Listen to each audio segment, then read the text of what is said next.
I wanted to come back to something you talked about, which was giving feedback and doing 360s, and how that way of structuring feedback was a little deficient.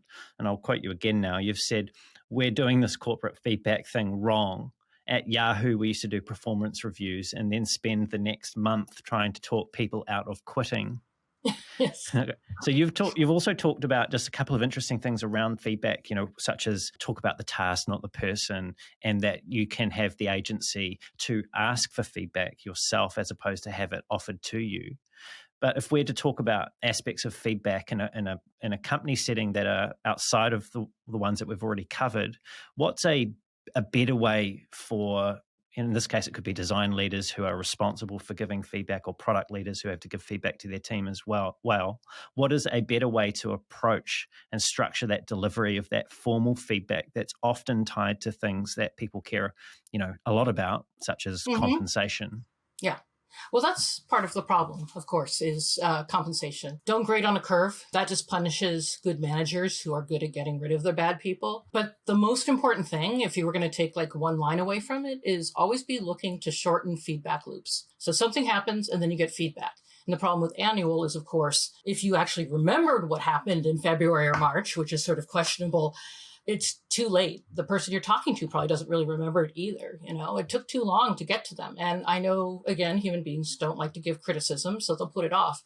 But it's so much better that if, say, somebody's interrupting somebody else over and over again in a meeting, when you step out of the meeting, you pull them aside and I say, "I don't know if you're aware of this, but I noticed something in that meeting. And I think if you change it, it would help you. Do you have a moment?" Again, try to give them an out if they're not in the good place to hear it. But then say, "I know you get excited, but you were interrupting, Susan, and you did it 5 times. I counted them." And sometimes that makes people a bit defensive. And I was thinking, if you can try to deep breathe or something till you finish your sentence, that would be great. A lot of times when people are interrupting, they're just excited, but it feels very abusive.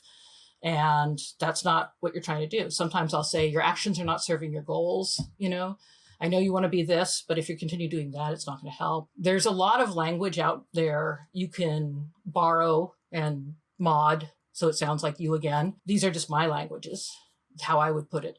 But in that moment, he did it. He can remember it. He could be like, "Oh, I didn't realize I was doing it that much. Okay, I'll try next meeting," and then he can practice.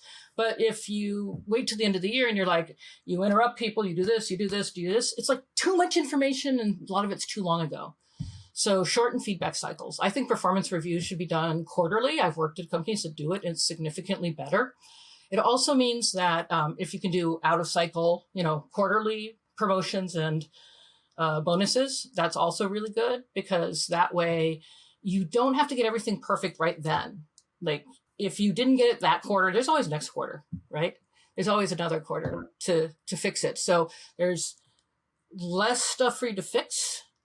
You give smaller amounts of feedback, you give it faster, and you can tie the compensation to the positive things and create a stronger link in people's minds.